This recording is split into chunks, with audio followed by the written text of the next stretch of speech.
योद्धा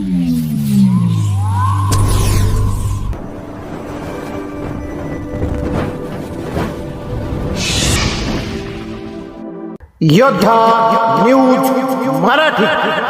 देवकी प्लाझा रस्त्यावरील अतिक्रमणाविरोधात शिवसेना उद्धव बाळासाहेब ठाकरे आक्रमक, आंदोलनाचा इशारा। मंचर नगरपंचायत हद्दीतील वर्दळीच्या रस्त्यांवर व्यावसायिकांनी केलेल्या अतिक्रमणामुळे वाहतुकीचा प्रश्न गंभीर झाला आहे।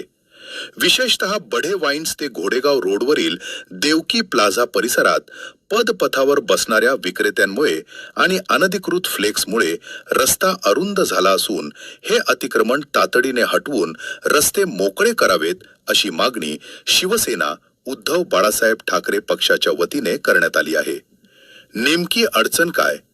नगरपंचायतीनं पादचाऱ्यांच्या सुविधेसाठी रस्त्याच्या दुतर्फा बसवलेल्या ब्लॉकवर हारवाले आणि फळ विक्रेत्यांनी ताबा मिळवला आहे। त्यामुळे पादचाऱ्यांना रस्त्यावरून चालावे लागते, ज्यातून अपघाताची शक्यता वाढली आहे। तसेच अनेक ठिकाणी विनाकारण लावलेल्या मोठ्या फ्लेक्समुळे वाहनधारकांना अडथळा निर्माण होत असून शहराच्या विद्रुपीकरणातही भर पडत आहे। प्रशासनाला दिलेल्या मागण्या।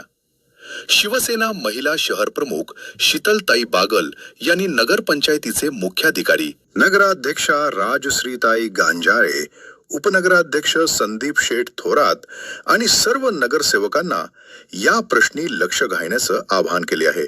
त्यांच्या प्रमुख मागण्या खालीलप्रमाणे आहेत।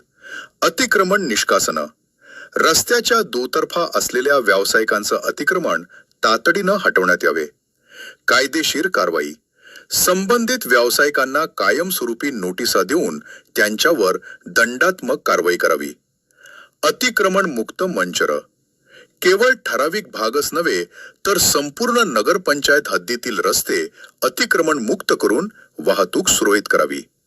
शहरातील मुख्य रस्त्यांवर अतिक्रमणामुळे नागरिकांना नाहक त्रास सहन करावा लागत आहे। नगरपंचायतीनं यावर वेळीच कठोर पावले उचलली नाहीत तर शिवसेना स्टाईलनं तीव्र आंदोलन छेडले जाईल। शीतलताई बागल, महिला शहर प्रमुख, शिवसेना उभा ठा। यावेळी उपस्थित मान्यवर। ही मागणी करताना आणि प्रशासनाशी चर्चा करताना शिवसैनिक दत्तात्रय खानदेशे, भिवाशेठ बागल, संजय थोरात यांच्यासह अन्य पदाधिकारी व कार्यकर्ते मोठ्या संख्येनं उपस्थित होते। मंचर, शहराचा विस्तार होत असताना वाहतूक कोंडी हा कळीचा मुद्दा ठरत आहे। आता नगरपंचायत प्रशासन या मागणीची दखल घेऊन प्रत्यक्ष कारवाई करणार का, याकडे नागरिकांचं लक्ष लागले आहे। या बातमीचा आढावा घेतलाय योद्धा न्यूज मराठीचे प्रतिनिधी संतोष बागल यांनी।